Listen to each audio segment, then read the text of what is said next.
Fala, minha gente! Como é que vocês estão, hein? Bora lá trocar uma ideia de Mundial de Clubes? Não poderia faltar neste humilde canal o vídeo sobre Palmeiras e Porto, o empate por 0-0 lá no MetLife, nos Estados Unidos, o jogo que a falácia das redes sociais, do Twitter, do Instagram, a briga da internet, a guerra entre futebol brasileiro e futebol português foi colocada aí frente a frente, face a face. E vejam só vocês, para surpresa de 0 pessoas, a briga vai continuar, cada um com o seu discurso, cada um defendendo o seu lado, e o 0-0, que poderia ter acabado com uma discussão de se o futebol brasileiro é competitivo ou não, ou se os times portugueses iriam bem no futebol brasileiro, poderia todo mundo dar a mão e falar, realmente, estamos juntos nessa? Claro que não foi assim.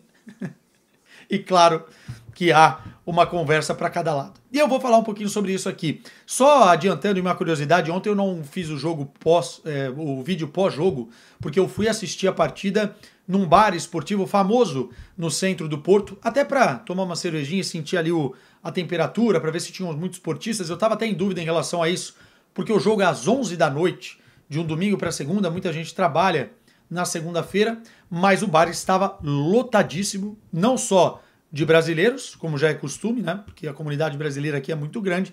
Muitos torcedores do Palmeiras, muitos torcedores de outros clubes com cachecol do Porto, torcendo contra o Palmeiras, vi camisa do Corinthians, do São Paulo, do Atlético Mineiro, do Internacional, do Vasco, do Flamengo.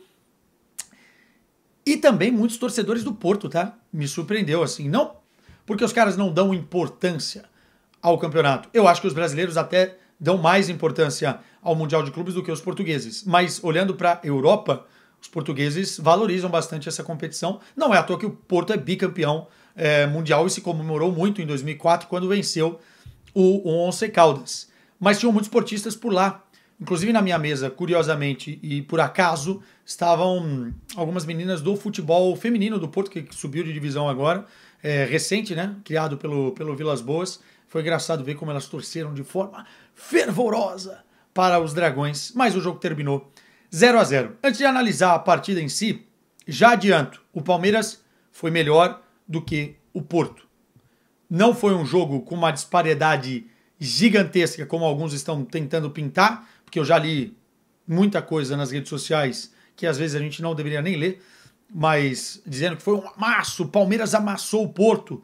Talvez ficou uma percepção em algumas pessoas do final do jogo, até por uma questão física também. O Palmeiras terminou muito bem e terminou com chances realmente de vencer a partida. Eu acho que o Palmeiras foi melhor do que o Porto nos 90 minutos, mas isso não significa que foi um amasso para um lado e não significa que o outro lado não competiu. Pelo contrário, eu achei um jogo, em boa parte, especialmente no primeiro tempo, muito, muito equilibrado, em que poderia realmente ter caído mais para o Palmeiras do que para o Porto, mas o Porto poderia também, teve suas chances para fazer o gol. Antes de falar da partida, falar dessa rivalidade. Eu fico um pouco impressionado, e eu acho que até a nossa obrigação como imprensa e como comentarista, né?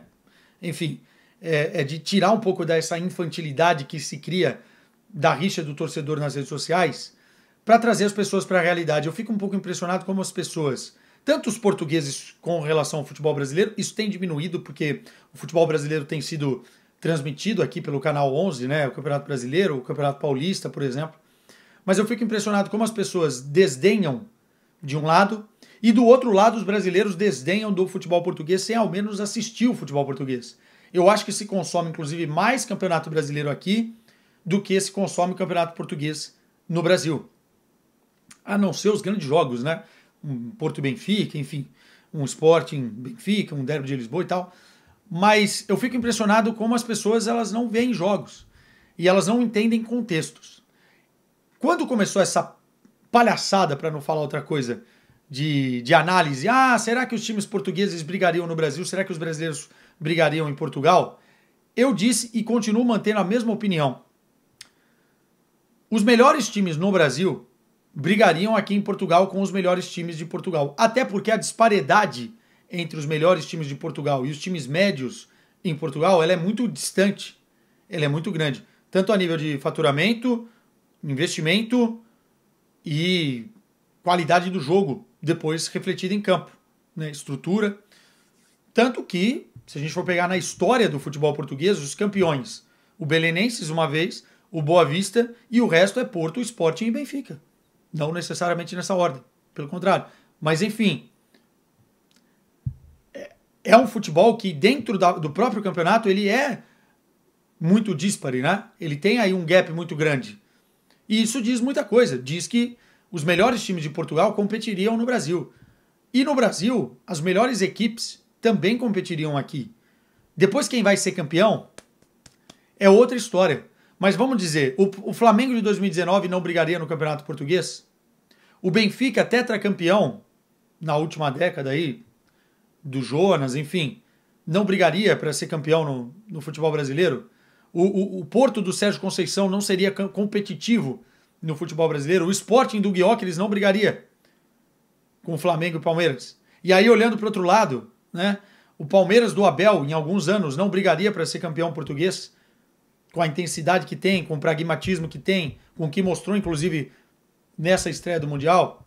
O próprio Botafogo, campeão da Libertadores, campeão do Campeonato Brasileiro. A gente vai sempre morrer no se isso, se aquilo. Por isso que eu acho graça no Mundial de Clubes, porque coloca um confronto que provavelmente não iria acontecer na história, se não houvesse esse Super Mundial, porque era coincidência demais o Palmeiras ganhar a Libertadores e o Porto no mesmo ano ganhar a Champions League.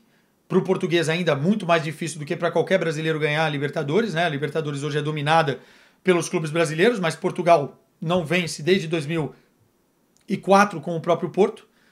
Isso não aconteceria. Então o Mundial de Clubes tem o seu charme, a sua piada por isso. Colocou frente a frente esses dois clubes. E aí o empate poderia matar essa discussão. Pô, realmente, tem competitividade aqui também, mas não, piorou. A falácia que se instaurou aqui em Portugal é o seguinte: esse Porto é um dos piores Portos dos últimos anos, e o Palmeiras, que é um dos melhores times do Brasil, não conseguiu vencer o pior Porto dos últimos anos. E do outro lado, o Palmeiras amassou, o Palmeiras arrebentou com um clube europeu, sem também considerar que o Porto realmente não vive uma grande fase, que o Porto passa por problemas sérios financeiros, passa por uma reestruturação de administração, de direção muito grande, como não se via no Porto há décadas, e talvez nunca se viu, né? Porque era muito diferente quando o Pinto da Costa entrou na década de 80 com o momento que se vive hoje no futebol, e que realmente fez uma temporada muito ruim. O Vilas Boas disse depois do jogo que muitos jogadores não gostariam de estar no Mundial de Clubes, porque estão cansados de uma longa temporada e já estão pensando na próxima temporada. Eu não gosto desse discurso também de desculpinha, né? Se não queriam estar, então levasse o time B, então. Pronto. Se já que lá estão, tem que competir. Tem que ganhar. E isso não pode servir como desculpa para um jogo ruim ou um jogo que não foi melhor que o adversário. Mas, de uma certa forma, tem uma verdade nisso no sentido de final de temporada. O Palmeiras encarou um time em final de temporada. Isso talvez não tenha tanta diferença quando o Palmeiras for pegar ou se enfrentar um Bayern, um Real Madrid, que vive um contexto e uma realidade muito diferente do Porto. Sacou? Então, assim, o Porto não é hoje um time de elite prática dentro do futebol europeu. A Liga Portuguesa não está entre as 5 melhores ligas. É um clube com muita história, muita tradição, assim como o próprio Palmeiras, mas que realmente, se a gente olhar a capacidade financeira e a capacidade da última temporada, é um clube que não está no seu prime, não está no seu melhor, está no momento de reestruturação. Dito tudo isso, essa conversa me incomoda, mas ela não vai morrer. Então, ao invés de tentar ficar dando murro em ponta de faca, é melhor deixar a briga continuar nas redes sociais e vocês tirem as conclusões. Eu quero ouvir de vocês aqui nos comentários, quero ler, na verdade, o que vocês acham sobre isso. Porque, no final das contas, eu sou só um cara falando com vocês e a voz do povo é a que mais importa. Falando do jogo em si, para não me estender muito. O Palmeiras fez um excelente jogo defensivo. Teve suas oportunidades ofensivas e mais do que o Porto. O Palmeiras teve mais posse de bola, tanto no primeiro quanto no segundo tempo. O Palmeiras teve mais lances de perigo no primeiro tempo, mas foi um pouco mais parelho. No segundo tempo foi muito mais Palmeiras. E o Palmeiras poderia ter vencido o jogo. Poderia ter vencido o jogo. Jogou melhor. O que me chamou a atenção desse Palmeiras para cima do Porto, e conversando também com os colegas portugueses e amigos que estavam na mesa comigo, foi a forma com que o Palmeiras conseguiu marcar com uma intensidade altíssima o Porto. Talvez tenha a ver um pouquinho com o cansaço do Porto na temporada. Sim, mas eu acho que diz muito sobre esse Palmeiras do Abel. É um time muito competitivo. O Palmeiras tem sido isso. Para quem não vê os jogos do Palmeiras, o Palmeiras é assim. O Palmeiras é um time que faz uma pressão muito forte ao portador da bola, se defende muito bem e depois consegue fazer uma transição rápida, tendo jogadores competentes para isso. O caso do Piquerez, que fez um grande jogo, o Richard Rios fez um grande jogo, o Estevão não fez um grandíssimo jogo. Eu vi muita gente elogiando, inclusive ele ganhou o melhor em campo, eu não entendi muito bem porquê. Acho que o Rodrigo Mora foi muito melhor que ele, já vou falar do Mora aqui, mas não foi o prime do Estevão das atuações que eu vi desse moleque. Mas enfim, é um jogador sempre muito, muito perigoso. O Vitor Roque também de muita movimentação. O Palmeiras fez um jogo muito interessante. E a nível de marcação, realmente deu o prazer de ver o Palmeiras pressionar o Porto. O Porto não conseguia trocar passes. Não conseguia ficar com a bola mais de 3, 4 passes.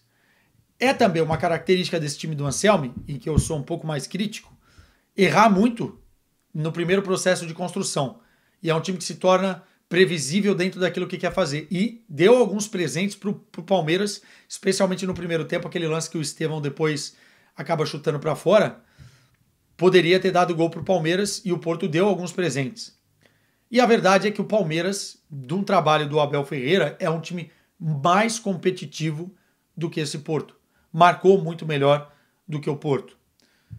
Mas no primeiro tempo, o Porto também teve seus momentos, muito por conta do Rodrigo Mora. E aí vem o nosso parênteses. Para quem acompanha o canal aqui, sabe que a gente já vem falando do Rodrigo Mora há bastante tempo. O Rodrigo Mora, se ele continuar nesse ritmo de desenvolvimento, muito provavelmente ele será titular indiscutível da seleção portuguesa e teremos um meio-campo com Vitinha, João Neves e Rodrigo Mora. E muito provavelmente ele estará num tubarão europeu daqui a pouquinho. Porque ele tem algo que é parelho aos craques, aos gênios, que é o improviso e a forma com que ele faz a leitura de jogo para definir as jogadas. Eu ainda acho que ele erra um pouquinho em carregar demais a bola em algum determinado momento que ele deveria tocar. Isso é tomada de decisão, isso é evolução para um jogador que tem a idade que ele tem, 18 anos.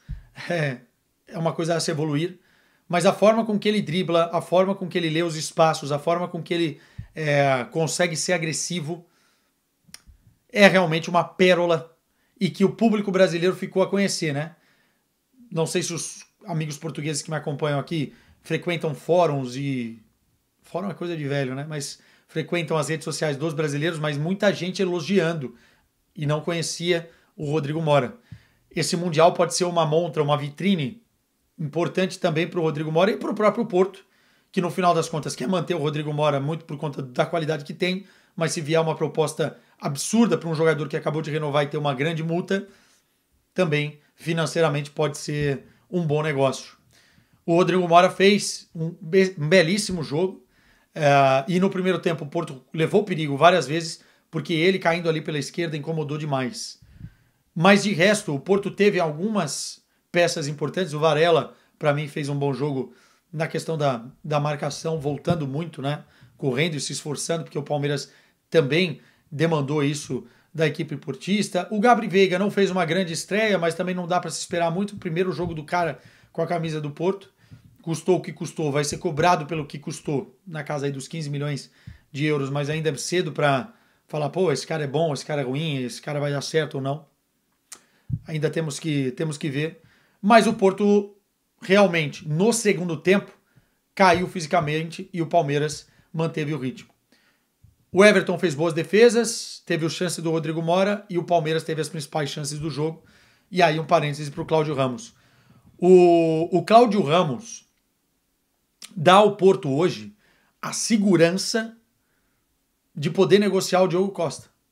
Pô, Quesada, você quer que ele saia do Porto? Não, eu gostaria que o Diogo Costa continuasse aqui no futebol português por mais tempo. Entretanto, o Porto precisa fazer dinheiro, né? Essa é a realidade do Porto hoje. E o Diogo Costa é o principal ativo.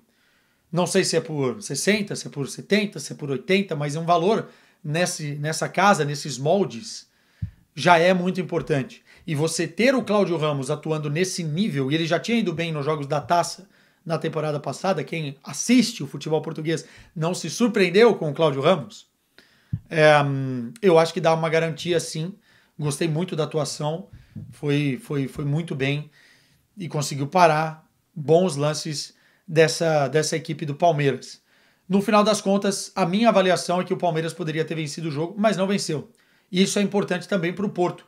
E aí quando as pessoas falam, o Porto ficou fazendo cera no final do jogo, fisicamente os caras estavam mortos perto dos jogadores do Palmeiras e jogou-se com o empate debaixo do braço dentro de um grupo que era importante empatar e não perder para o Palmeiras, até para brigar por liderança. Então, enfim, faz parte também do jogo isso, e faz parte a gente reconhecer que o Palmeiras foi melhor que o Porto. Quero ouvir os portistas aqui. Para terminar, a situação, e eu acho que o torcedor português tem que ter isso claro.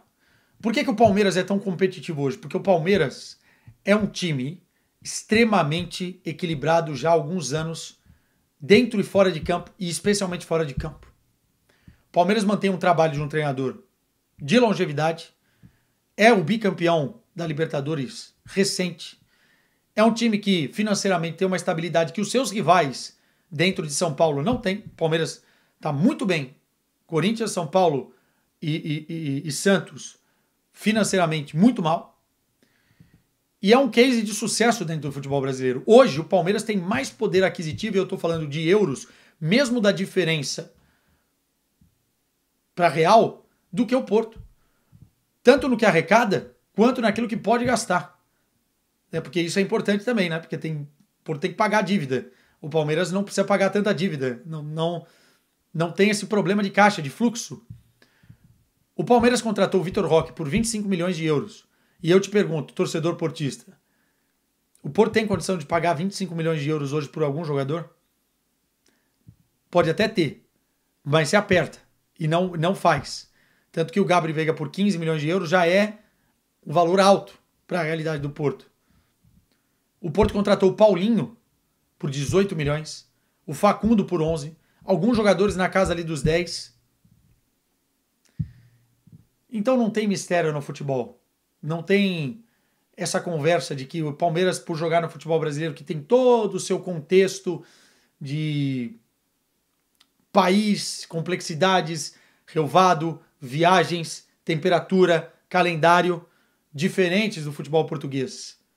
Mas é interessante quando as equipes se encontram e esse Mundial abre a porta para isso, para a gente ver que no final das contas a internet está errada.